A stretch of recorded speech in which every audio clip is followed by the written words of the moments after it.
أشهد أن لا إله إلا الله وأشهد أن محمدا عبده ورسوله اللهم صل وسلم على سيدنا محمد وعلى آله وصحبه أجمعين. قال الله تعالى في كتابه الكريم بسم الله الرحمن الرحيم والذين جاهدوا فينا لنهدينهم سبلنا وإن الله لمع المحسنين. وقال تعالى أيضا في آيات أخرى محمد رسول الله والذين معه أشداء على الكفار رحماء بينهم إلى آخر السورة. وقال النبي صلى الله عليه وسلم من أحيا سنتي فقد أحبني ومن أحبني كان معي في الجنة. Sadaqallah sadaqa Rasulullah sallallahu alaihi wasallam. Yang saya hormati ketua DKM Bapak Ustaz Ade, semoga beliau diberikan kesehatan oleh Allah Subhanahu wa taala. Juga para jamaah rahimakumullah, tentunya kita tidak bosan-bosannya selalu bersyukur kepada Allah karena kita masih diberikan nikmat iman, nikmat Islam, nikmat ihsan, nikmat sehat wal afiat, nikmat bisa beribadah kepada Allah Subhanahu wa taala. Karena sesungguhnya ibadah ini adalah wasilah perantaraan bagaimana supaya kita ini memperoleh ridho dari Allah. Ya, kalau kita tidak ibadah tidak dapat ridho dari Allah.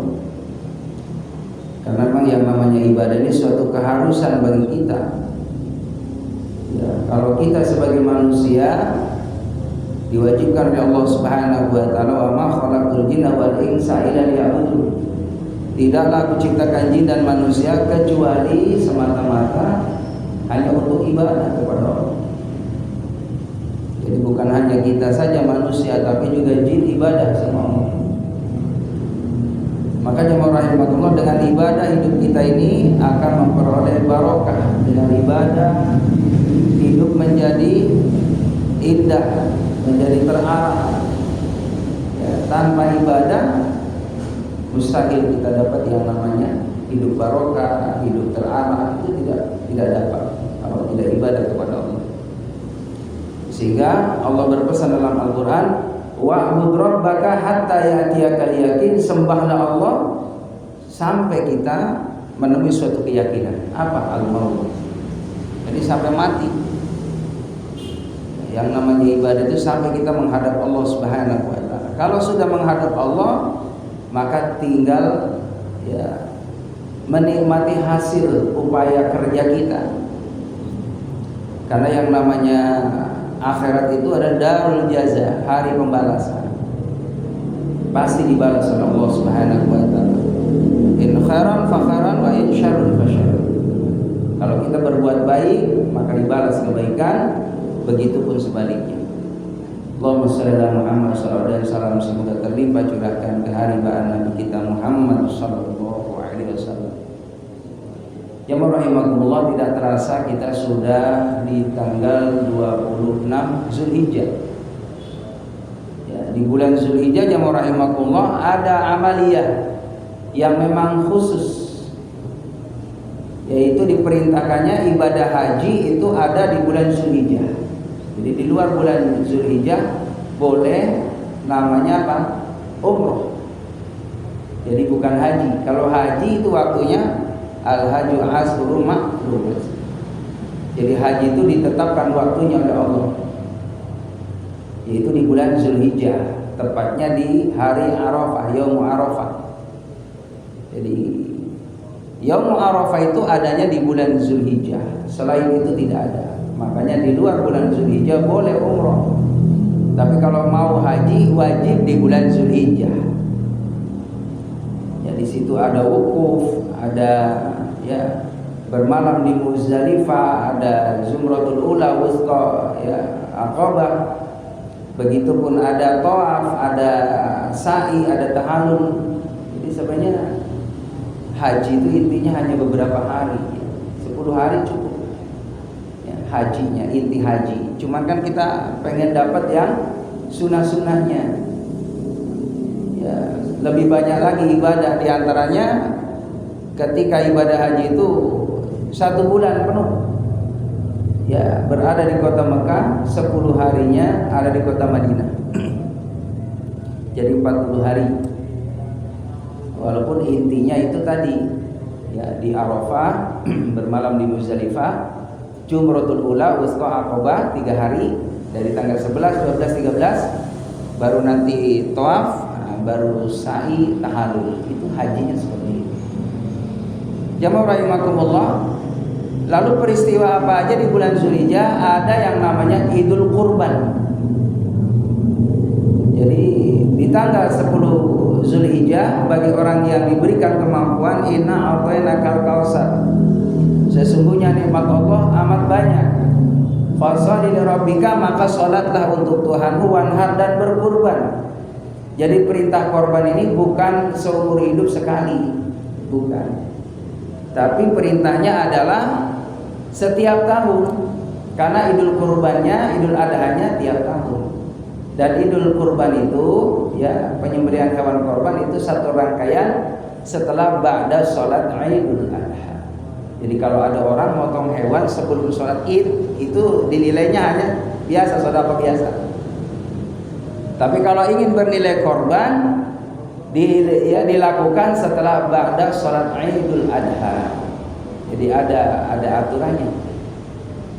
Ya rahimakumullah. Bagi yang mampu wanhar, berkurbanlah di jalan Allah Subhanahu wa taala. Inna syani'aka huwal abtar. Sesungguhnya orang yang tidak mengindahkan aturan Allah dan Rasulnya, dia terputus dari rahmat Allah. Jadi kalau kita punya rezeki banyak di bulan Zulhijjah enggak korban, ya sangat disayangkan kita jauh daripada rahmat dan berkah dari Allah. Nabi sampaikan, barang siapa yang di tahun itu diberikan keluasan rezeki lalu tidak berkurban, fala yuqrabbana musallana, maka jangan kau dekati tempat sholatku. Artinya Nabi tidak suka kalau ada orang yang tahun itu di bulan Zulhijjah ada rezeki nggak korban. Kata Nabi, jangan kau dekati tempat sholatku. Ini suatu isyarat dari Nabi, ya warning dari Nabi, peringatan bahwa Nabi tidak menyukai kepada umatnya yang ketika di tahun itu ada keluasan rezeki tidak berkorban, tidak disukai oleh Nabi Muhammad SAW. Jadi makanya kita niatin tiap tahun bismillah ngumpulin, memang harus dipaksain Pak, yang namanya ibadah ya. Kita niatin dari mulai setelah Zulhijjah ya, yaitu kita niatin Muharram, dimulai Muharram bismillah karena Allah, setiap bulan berapa gitu kan, setiap bulan. Kalau memang kita bisanya mingguan, ya mingguan berapa kita nabung, niatin khusus buat korban. Itu biasanya jemaah rahimakumullah, kalau kita niat tuh bakal ada jalan rezeki dari Allah. Sama orang mau umroh, mau haji, apapun bentuk niat kebaikan biasanya ada jalan dari Allah. Karena rezeki itu Allah yang ngatur. Selama kita ada niat baik, itu ada jalan rezeki dari Allah. Mau bangun masjid, bangun musola, entah juga ada jalannya. Emang kita nggak kelihatan nih, nggak kebayang dari mana nih ya sumber dananya nih. Entah juga ada. Allah yang maha kuasa yang ngatur segalanya. Nanti Allah ketuk hati sipulan untuk sampainya rezeki itu kepada kita. Itulah caranya Allah. Yang penting tadi ada keinginan yang kuat untuk niat berbuat baik. Sama halnya dengan tadi mau ya untuk berkorban tiap tahun, nanti ada jalannya dari Allah Subhanahu wa taala.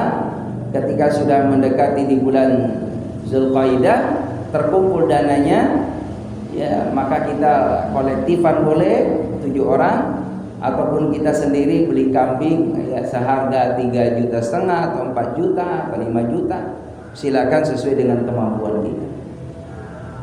Ya rahimakumullah. Jadi di bulan Zulhijjah itu keutamanya, keistimewanya ada ibadah haji, ada sholat idul adha, juga ada kurban di jalan Allah. Makanya termasuk minha arbu'atun hurum, 4 bulan yang dimuliakan oleh Allah. Nah ini bentar lagi berpisah dengan kita, masuk di bulan ya Muharram, tahun baru Hijriah. Sekarang 1446 ya Pak Ustaz ya. Berarti tahun bentar lagi masuk tahun 2000 Hijriah 1447 Hijriah. Ya, udah tambah usia lagi kita Pak, tambah tua lagi. Ya. Iya kan? Enggak terasa Kom. Iya, kita perasaan mah muda terus nih Pak Ustaz Ade saya nih. Ya, tapi berjalannya waktu Kom muda terus nih. Dari dulu kayaknya Kom segini baik. Alhamdulillah. Jamaah rahimakumullah. Yang namanya kehidupan dunia ini terus berjalan Pak. Lama-lama ya habis juga. Ya. Masa kontrak kita kan, kita nih ibarat kontrak Pak, lagi ngontrak kita nih sama yang ngasih tempat. Yang ngasih nikmat umur Allah, yang ngasih nikmat rezeki Allah. Kapan waktu orang itu habis rezekinya? Kalau sudah wafat. Jadi kalau kita masih hidup, Pak jangan khawatir nggak ketemu sama air. Selama hidup, Pak saya nggak ngebayangin yang ketemu sama susu. Pak Ustaz Ade, ketemu susu itu nggak ngebayangin saya. Cuman kemarin udah pesan ya Pak Ustaz Ade, udah pesan kata saya, Bang, ntar kalau saya taklim kasih susu ya. Karena yang namanya ini teh manis sudah mulai kurang saya. Gitu. Saya minum dulu ya Pak.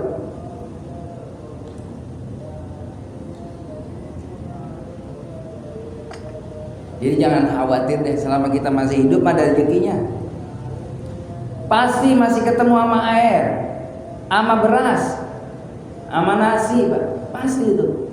Selama ada napas di kandung badan. Yang jadi pertanyaan, apakah rezeki yang Allah kasih itu ada berkah atau tidak? Itu yang perlu kita jadi renungan.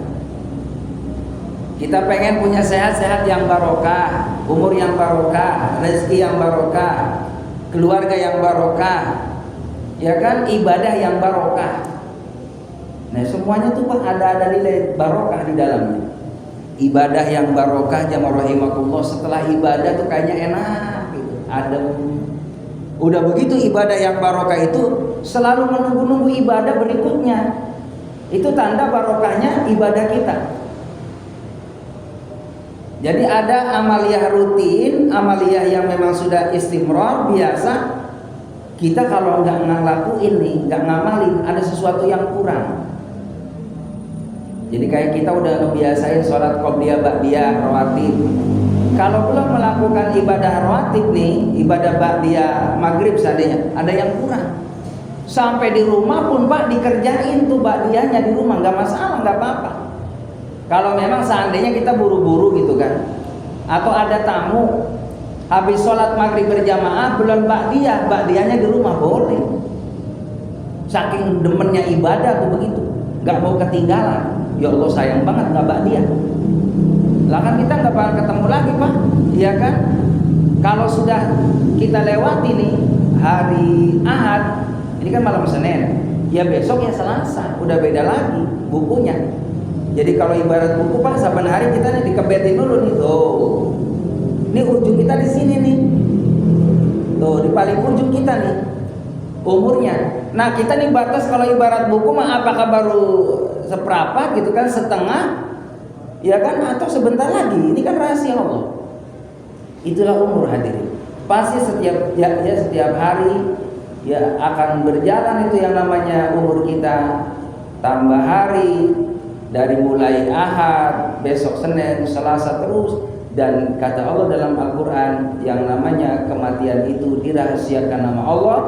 Kapan kita akan meninggal dunia, di hari apa, dalam kondisi apa, lalu dikuburkan di tempat yang mana. Masya Allah, gak ada yang tahu Pak. Kita meninggalnya lagi apa, gak tahu. Di hari apa, gak ada yang tahu. Terus dikuburnya di mana, gak ada yang tahu Pak.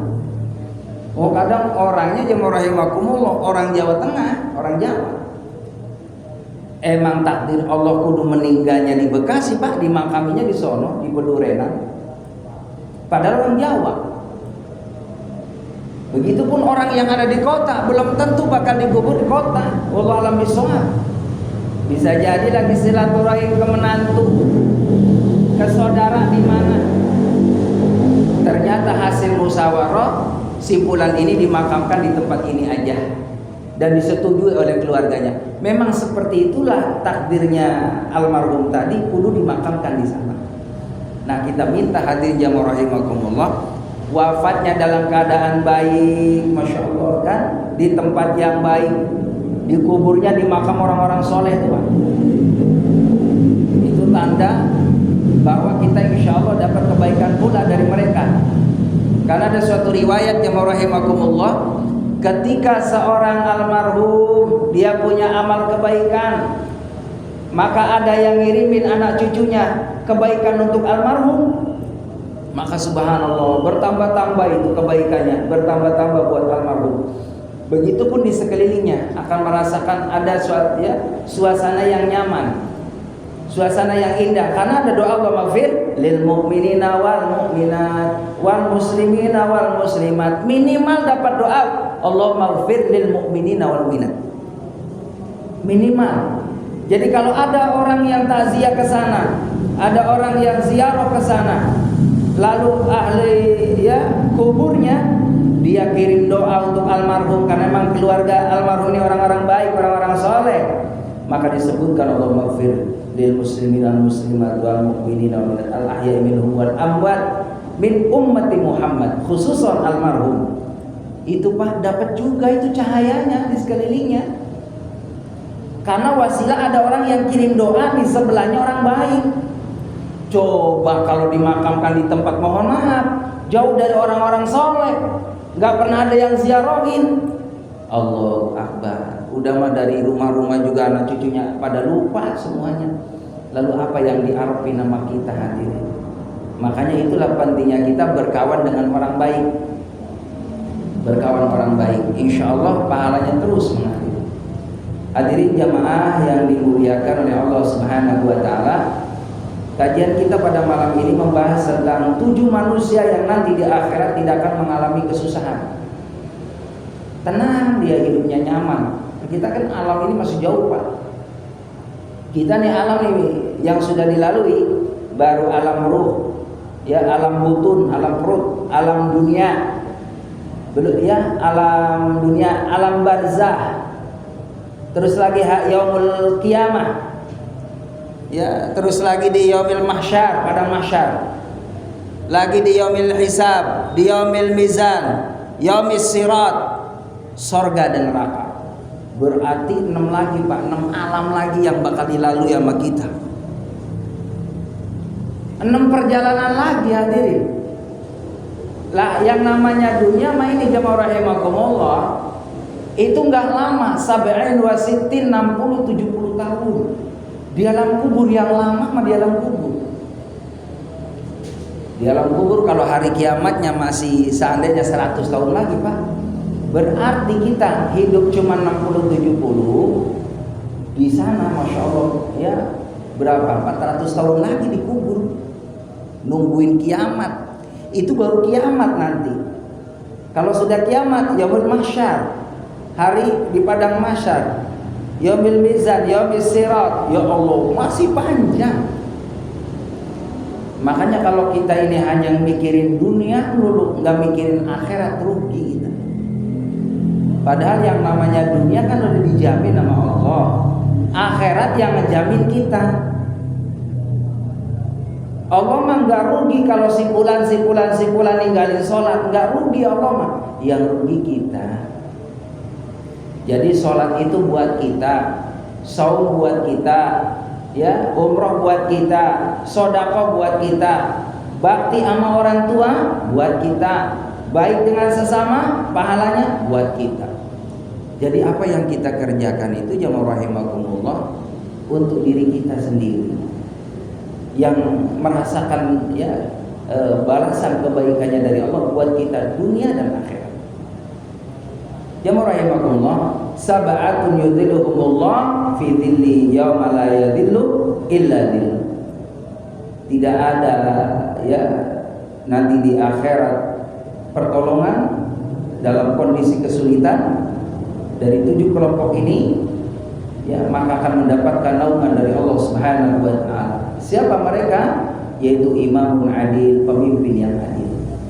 Jadi kalau kita pengen dapat naungan dari Allah Subhanahu wa taala, di mana saat itu tidak ada naungan dari Allah kecuali hanya naungan Allah Subhanahu wa taala, rahmatnya Allah, yaitu pertama imamun adil, pemimpin yang adil. Ya, kita semua ini kullukum ra'in, semua pemimpin. Wa kullukum mas'ulun an ra'iyati. Setiap pemimpin akan diminta pertanggungjawaban di hadapan Allah.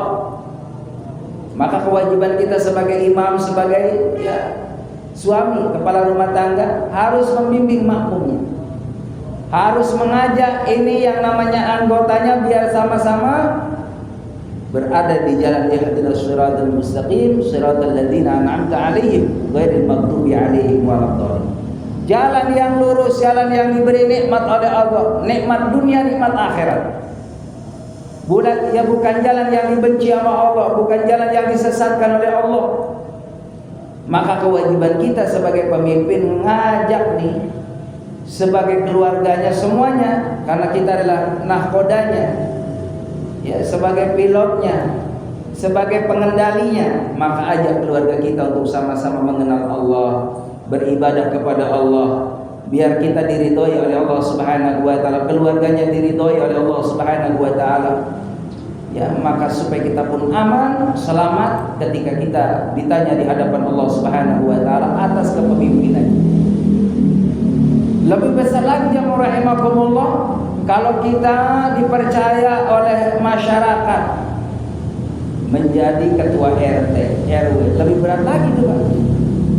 Apalagi lurah, lebih berat lagi, camat, ya kan, terus lagi wali kota, bupati, gubernur, presiden, Pak, lebih berat lagi. Ya. Jadi jamaah rahimakumullah, semakin diberikan amanah oleh Allah Subhanahu wa taala, kepercayaan dari orang, kita menjadi imam pemimpin harus siap. Makanya tidak main-main, pahala dari Allah juga kalau kita punya sifat imamun adil, pemimpin yang adil, aman kita dunia akhirat. Kalau kita jadi orang yang benar-benar Pak, pemimpin yang adil sama rakyat, ya, jadi bukan hanya program untuk kesejahteraan dari segi materi duniawi, tapi juga kesejahteraan rohaniyahnya bagaimana, dibimbing itu warga-warga, diadakan kegiatan majelis taklim di RT, di RW, di kelurahan, di kecamatan, biar aman nanti di akhirat. Kalau kita niatnya kemaslahatan buat umat, ini terus mengalir pahalanya. Siapa yang punya gagasan yang baik, jamaah rahimakumullah, lalu gagasan yang baik ini bisa tertular buat orang lain, diamalkan kebaikannya buat orang lain, maka kita ini punya banyak pundi-pundi amal soleh karena transferan kebaikan buat orang-orang yang pernah kita ajak dalam kebaikan.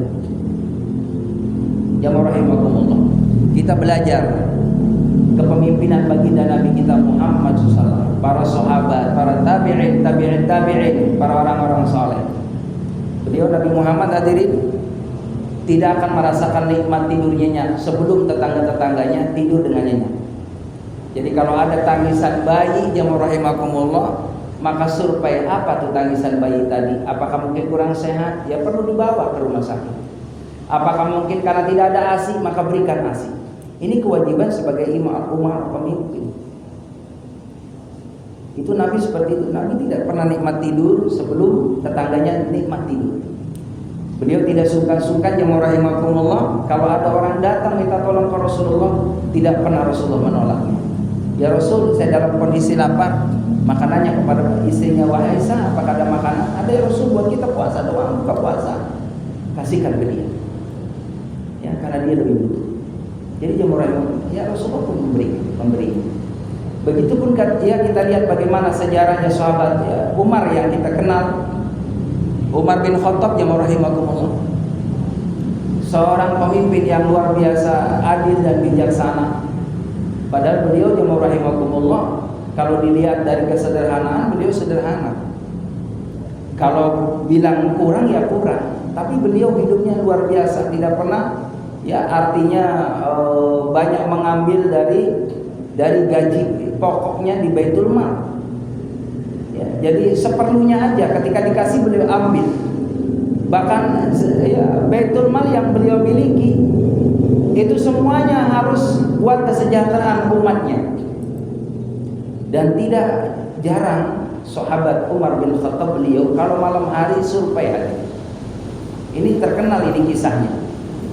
Bagaimana sahabat Umar jamaah rahimakumullah ketika malam hari beliau datang ke pelosok perkampungan, ke pedesaan. Ini seorang presiden hati.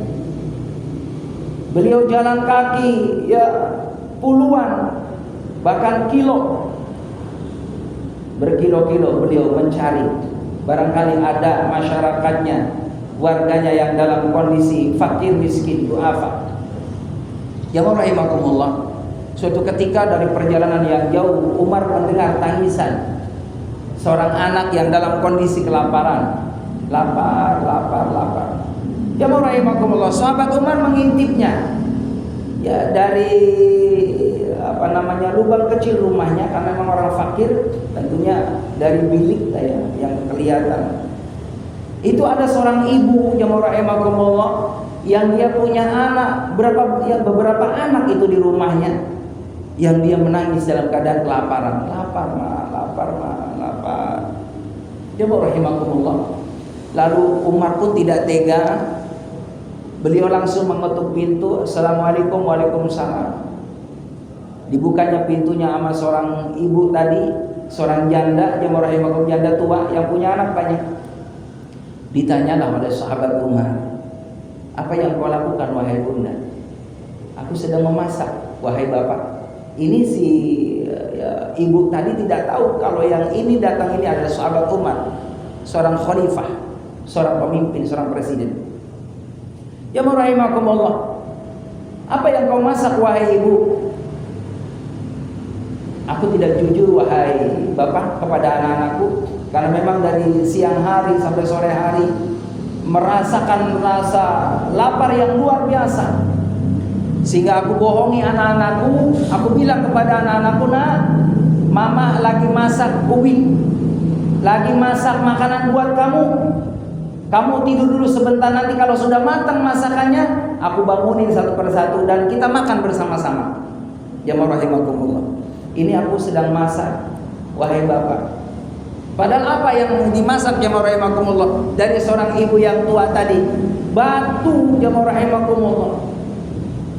Batu yang digodok, membohongi anak-anaknya ketika anaknya nanya ini sedang masak apa? Sedang masak ya buah tadi. Ya sedang masak ubi tadi jamaah rahimakumullah. Sehingga anaknya diam, percaya apa yang dikatakan oleh ibunya.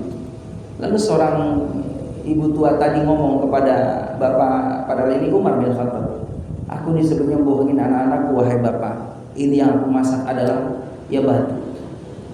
Maka apa yang dikatakan oleh seorang ibu tadi, kenapa kamu tidak minta kepada seorang presiden yang namanya Umar? Bagaimana mau minta? Mestinya dia punya berkewajiban untuk memberi aku, memperhatikan kepada rakyatnya. Memang itu yang namanya Umar tidak tahu diri jamaah rahimakumullah. Itulah diomel-omelin Umar tadi. Padahal yang datang sebenarnya Umar bin Khattab jamaah rahimakumullah, karena ketidaktahuan Umar kalau di sudut kampung itu ada orang yang fakir miskin. Wahai ibu, izin sebentar saya mau pulang. Jamaah rahimakumullah, Umar bergegas bermeter berkilo-kilo pulang ke rumah jamaah rahimakumullah, lalu mengambil gandum Umar bin Khattab.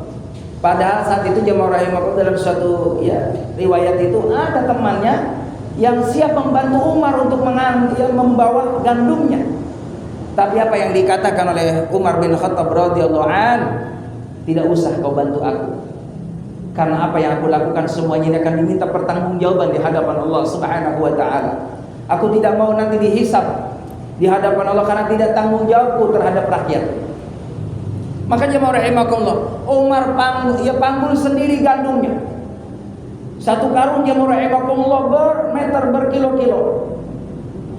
Dengan tenaga yang luar biasa, dengan kekuatan yang artinya maksimal untuk membawa gandumnya, dihantarkan kepada seorang ibu tadi. Sesampainya di tempat, Assalamualaikum. Waalaikumsalam. Ibu, sebentar aku ingin masak untuk anak-anak ibu. Biarin aku saja bapak. Enggak, kata Umar, biarin aku bantu masak. Umar pun saat itu memasaknya jamaah rahimakumullah.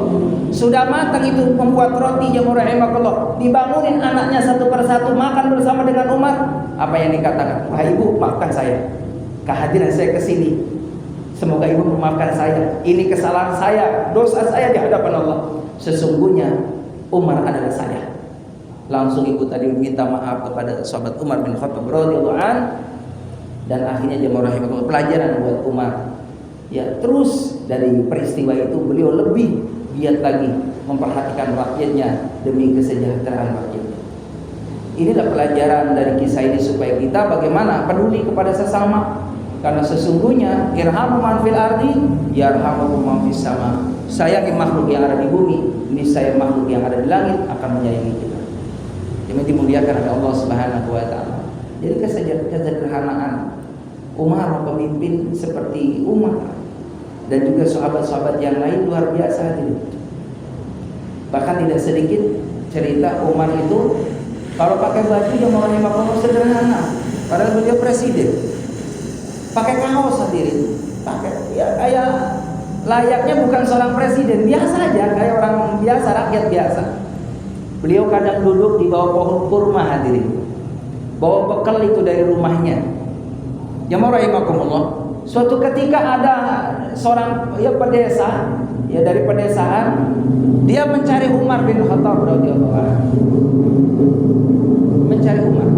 Karena memang terkenal yang namanya sahabat Umar, kalau ada orang minta tolong pasti ditolong, sebagaimana kebiasaan Nabi Muhammad SAW. Jamaah rahimakumullah, dari pedesaan nyari Umar hadirin. Padahal pertama jamaah rahimakumullah ketika ketemu sama seorang yang pakai kaos di bawah pohon korma, menyerupai petani seorang desa yang bukan siapa-siapa, yang menurut orang kampung, orang desa tadi nggak mungkin ini Umar. Maka jamaah rahimakumullah, beliau pertama kali nanya, mohon maaf Pak, kalau rumahnya ya Khalifah Umar mana? Rumahnya di sana, silakan kamu datang ke sana. Jamaah rahimakumullah, sesampainya di tempat di sana jamaah rahimakumullah, ketemulah sama anaknya Umar, Abdullah bin Umar. Lalu nanya, wahai Bapak, saya pengen ketemu sama Khalifah, sama Presiden. Mana yang namanya Umar? Saya mau minta tolong kepadanya, karena pasti ketika saya minta tolong akan ditolong sama beliau.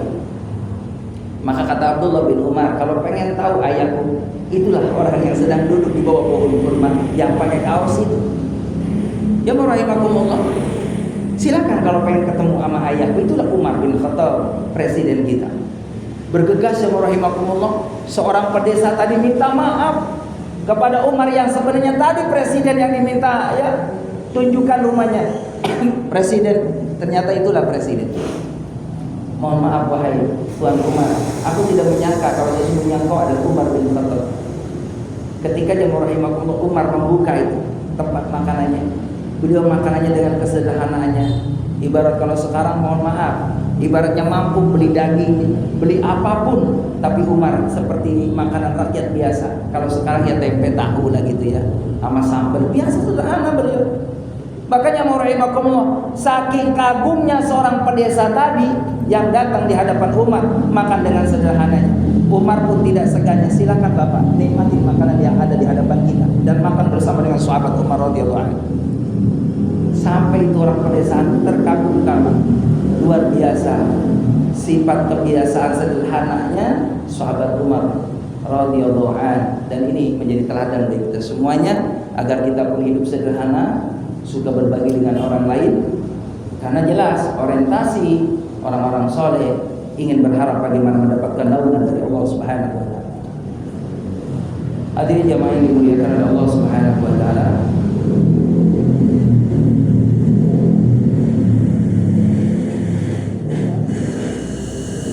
lalu berikutnya siapakah orang yang akan mendapatkan naungan dari Allah Subhanahu wa taala? Di samping imamun adil, yang berikutnya yang kedua, wasyabun nasya'a fi ibadatillah, seorang pemuda yang giat ibadah kepada Allah. Kalau kita mau udah usia tua ya pantas Pak. Usia 40 tahun itu dalam Al-Quran udah waktunya istiqomah. 40 tahun. Jadi kalau ada orang usia 40 tahun lebih, masya Allah, ini barokah. Apalagi kita alhamdulillah menikmati ibadah di hadapan Allah, ini udah tanda barokah. Tapi kalau ada orang usia 40 tahun masih tidak ada tanda-tanda kesolehannya, ini mohon maaf, perlu banyak mujahadah minta hidayah dari Allah Subhanahu wa taala. Karena usia kematangan itu kata Nabi Sulaiman alaihissalam di masa usia 40 tahun. Itu masa kematangan kita untuk memprioritaskan amal ibadah kita kepada Allah Subhanahu wa taala. Karena sebagian perjalanan kita sudah kita lalui. Kan kalau Sab'in Wasiti 60-70 tahun berarti kan 35 tahun berarti kita sudah lewati. Tinggal sisanya hadirin. Dunia udah dikasih sama Allah. Makanya ada ya sebuah penelitian. Kalau orang sudah rumah tangga udah 5 tahun, mohon maaf, sudah ada tanda-tanda keberhasilan. Ini tanda-tanda aman. Ini penelitian hadirin. Itu betul. Begitu. Jadi kalau kita udah usia mohon maaf udah 30-40, kita sudah dikasih tempat tinggal udah nyaman. Dikasih pasangan hidup udah nyaman. Dikasih anak-anak keturunan udah nyaman. Lalu dari nikmat mana lagi yang kita mesti dustai di hadapan Allah SWT? Kita tidak mau syukur kepada Allah Subhanahu wa taala. Sudah begitu banyak Allah berikan nikmat yang kita sudah minta dikasih sama Allah semuanya. Kan idealnya 25 tahun kita rumah tangga. Kita alhamdulillah udah melewati itu dan kita udah punya pasangan. Di sini masih ada yang jomblo, Pak? Ustaz atau duda? Ya, kalau duda mohon maaf jangan lama-lama, nikah lagi. Nikah lagi, boleh. Nikah. Supaya apa? Lebih dapat yang namanya pahala yang berlipat ganda dari rumah tangga. Dari rumah tangga. Jadi jamaah yang dimuliakan oleh Allah, maka berbahagialah kalau seorang pemuda wasyabun ya nasya'a fi ibadatillah, benar-benar ya, suka gemar beribadah kepada Allah Subhanahu wa taala. Makanya saya hadirin rahimahullah kalau melihat di masjid, di tempat-tempat acara anak-anak muda kompak pada ya main hadroh, terus lagi ada remaja masjid, remaja musola, ada kegiatan taklim remaja, ya Allah itu bangga banget hadirin. Cuman sekarang ini udah jarang kita temui, Pak.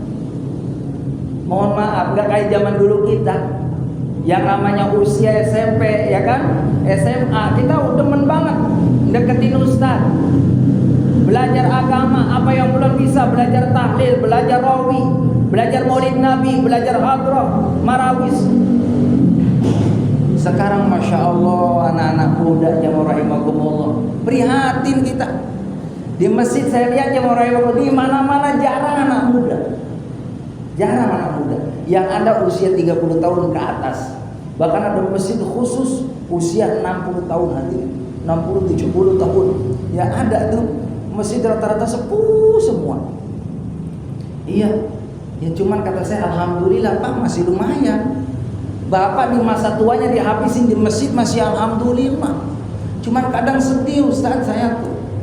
Lalu kalau kita udah nggak pada ada nih pada sepuh-sepuh nih, siapa yang lanjutin masjid saya? Itu yang jadi renungan saya Pak, kata dia. Kata beliau-beliau yang sepuh-sepuh. Ya Allah Pak, benar yang ajan yaki Pak, yang imam yaki. Ya coba hadirin, kalau anak-anak mudanya makmurin rumah Allah Subhanahu wa taala, ini pasti hidupnya bakal diberikan berkah oleh Allah. Pokoknya kita jangan bosan-bosan hadirin. Buat anak cucu kita deh paling tidak. Usahakan ya menjadi orang-orang yang mau memakmurkan rumah Allah Subhanahu wa taala. Kita lihat hadirin dari pengalaman orang-orang baik, orang-orang soleh yang disukseskan oleh Allah. Keinginannya dipenuhi sama Allah. Itu tidak lepas dari doa orang tua yang dulu rajin ibadah kepada Allah. Rajin ke masjid, rajin ke majelis taklim. Biasanya anak keturunannya nggak jauh dari kebiasaan orang tuanya dulu. Ini mungkin Bapak kalau mungkin ya kan balik sejarah cerita gitu kan. Mungkin ada kalau nggak ayahnya ya kakeknya. Kalau nggak kakeknya uyutnya dulunya demen ibadah sama Allah. Sehingga kita bagian dari orang yang dipilih sama Allah melanjutkan ceritanya kakek nenek uyut kita dulu. Nah sekarang kita yang diberikan rezeki sama Allah, diberikan kepercayaan sama Allah, kita hidup di alam dunia, maka tentunya kita wariskan kebiasaan-kebiasaan baik buat anak cucu kita.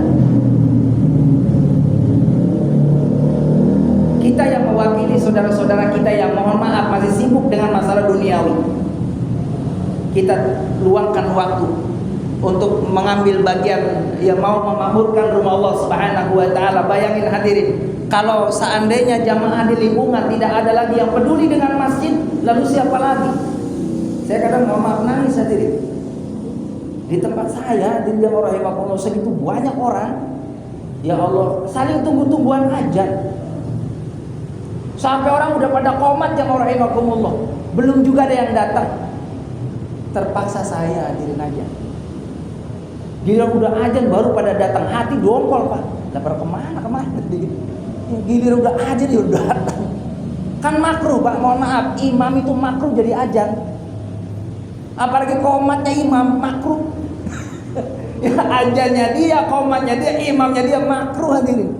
Makanya bukan saya nggak mau ajan di musola, boyo yang lain gitu loh. Inilah akhir zaman hadirin, akhir zaman.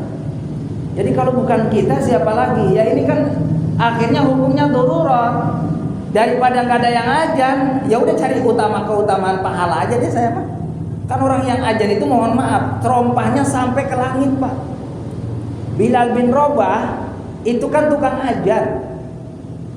Saya baca dalam keterangan itu, masya Allah, di antaranya Bilal bin Rabah, terompahnya terdengar dalam surganya Allah ketika Nabi Muhammad Mi'raj. Di samping beliau juga muazin, juga beliau adalah suka syukrul wudu, mendawamkan, membiasakan setelah wudu beliau sholat sunnah syukrul wudu.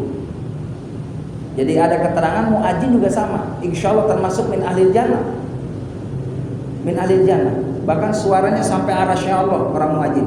Kan kata Nabi, kalau umatku tahu keutamaannya pasti bakal rebutan. Siapa mereka? Orang yang tukang azan. Pasti rebutan kalau pahalanya tahu begitu besar. Cuman gak diwujudin dengan materi. Coba kalau azan langsung bentuk duit 1 juta. Ya kan 1 juta. Saya yakin dari Pondok Timur saya duluan azan hadirin. Iya kan? Cuman gak dizohirin pahalanya. Kata Nabi, kalau pahalanya tahu besar, orang pasti rebutan aja. Yang kedua, rebutan sok di paling pertama di belakang imam. Cuman realitanya kan begitu Pak. Orang sholat mohon maaf nunggu komat. Bilang komatnya paling belakang aja. Paling buncit ya daripada kagak jamaah. Tapi bukan masalah tidak jamaahnya, cari keutamaannya kapan lagi. Makanya saya bayangin, ya Allah, mudah-mudahan saya diterima ya Allah amal ibadahnya. Saya kan dulu jadi imam Pak, saya jadi imam, mau di belakang imam aja luar biasa pahalanya. Buat pada rebutan pahalanya juga gede, apalagi jadi imam. Begitu. Jadi jamaah rahimakumullah, ya bersyukurlah kita, alhamdulillah ditakdirkan sama Allah kita bisa untuk memimpin jamaah. Jadi pemuda yang luar biasa taat kepada Allah ini luar biasa. Ya paling tidak anak keturunan kita, cucu kita, mantu kita ya. Mudah-mudahan amin ya rabbal. Berikutnya yang ketiga, wa rajulun qalbuhu mu'allaqun bil masjid. Orang yang hatinya selalu rindu dengan masjid. Ya Allah, masya Allah. Kapan waktu subuh ya Allah saya pengen datang ke masjid. Kaki saya biar saya sampai tuh langkahnya ke masjid ya Allah. Mu'allaqun bil masjid, selalu merindukan masjid. Bil masajid. Rindu pengen datang jadi tamu Allah Subhanahu wa taala. Enggak mau ketinggalan sholat berjamaah, syukur-syukur rawatibnya dapat, syukur-syukur diawali dengan tahiyatul masjid. Memang ada rangkaiannya hadirin. Kalau kita masuk ke masjid itu dalam kondisi suci, usahakan jangan duduk, syukrul wudu dulu. Habis syukrul wudu tahiyatul masjid. Habis tahiyatul masjid masih ada waktu, silakan mau sholat taubat, mau sholat hajat, silakan perbanyak sholat. Mumpung di masjid, di rumah Allah Subhanahu wa taala. Sambil nunggu masuk waktu azan kita niat i'tikaf. Walaupun hanya 10 menit kita di masjid. Nawaitul i'tikaf fi hadzal masjid sunnatan lillahi ta'ala. Setelah kita duduk mendengarkan azan jamaah rahimakumullah, jawab azannya muazin. Sembari kita berdoa di hadapan Allah, di sela-sela jawaban azan kita itu saatul ijabah. Kita banyak kebutuhan di hadapan Allah Subhanahu wa taala. Selesai azan kita sholat sunnah qabliyah. Selesai jamaah rahimakumullah, jangan diam, kita duduk zikir. Hati kita terus mengingat Allah Subhanahu wa taala. Sholat berjamaah, doa bersama-sama. Kalau nggak ada keperluan rumah, hadirin jangan tinggalin zikir dengan imam. Ini barokahnya luar biasa. Sahabat tidak meninggalkan Rasulullah kecuali Nabi sudah selesai baru para sahabat. Jadi sunnahnya itu satu paket. Kalau imam lagi zikir, jangan dulu beranjak kalau tidak penting banget. Kenapa jemaah rahimakumullah? Di situ rangkaiannya ada istighfar mohon ampun sama Allah. Ada doa Allahumma antas salam. Di situ ada bacaan ya ayatul kursi. Bukankah kata Nabi orang yang baca ayat kursi dijamin ketika dia menghadap Allah meninggal dunia dalam keadaan husnul khatimah dan tidak ada jaminan kecuali surga. Lalu kita tinggalkan amaliyah yang soleh tadi, ikutin rangkaiannya Pak Imam tadi dan amin bersama-sama. Selesai ba'diyah. Habis ba'diyah kita keluar, Allah maghfirli dzunubi waftali abu fadlik. Ya Allah, ampuni aku dan kasih aku keutamaan darimu ya Allah. Keluar di rumah, sudah di rumah niatin lagi, ya Allah sampaikan umurku ketemu dengan subuh berjamaah. Terus hatinya ingat dengan masjid. Ini tanda orang yang bakal dinaungi oleh Allah di akhirat nanti. Amin ya rabbal. Ya rahimakumullah. Berikutnya warajulani tahaban fillahi aztama'an alaihi wa tafarraqa alaihi. Orang yang ketika bertemu berdua persahabatannya karena Allah. Dan begitu pun jemaah rahimakumullah, ketika kita berpisah dengan seseorang karena memang Allah Subhanahu wa taala orientasinya. Jadi kita bersahabat karena Allah. Kalau mungkin kita tidak suka dengan seseorang itu karena memang dia melanggar hukum Allah Subhanahu wa taala. Kita berpisahnya bukan karena benci. Karena dia tidak sesuai dengan kemauan Allah Subhanahu wa taala. Maka doakan mereka orang yang jauh hidayah dengan Allah supaya dapat bersama-sama hidayah, menikmati kebersamaan dalam kesolehan kita kepada Allah. Udah bisa hadirin? Udah ya? Baik hadirin jamaah yang dimuliakan oleh Allah Subhanahu wa taala, baru 4 poin yang saya sampaikan. 7 orang yang akan mendapatkan naungan di saat tidak ada naungan kecuali naungan dari Allah Subhanahu wa taala. Insyaallah pertemuan yang akan datang. Wallahu a'lam bishawab. Subhanallahi hamdika asyhadu an la ilaha illa anta astaghfiruka wa atubu ilaik. Alhamdulillah. Assalamualaikum warahmatullahi wabarakatuh.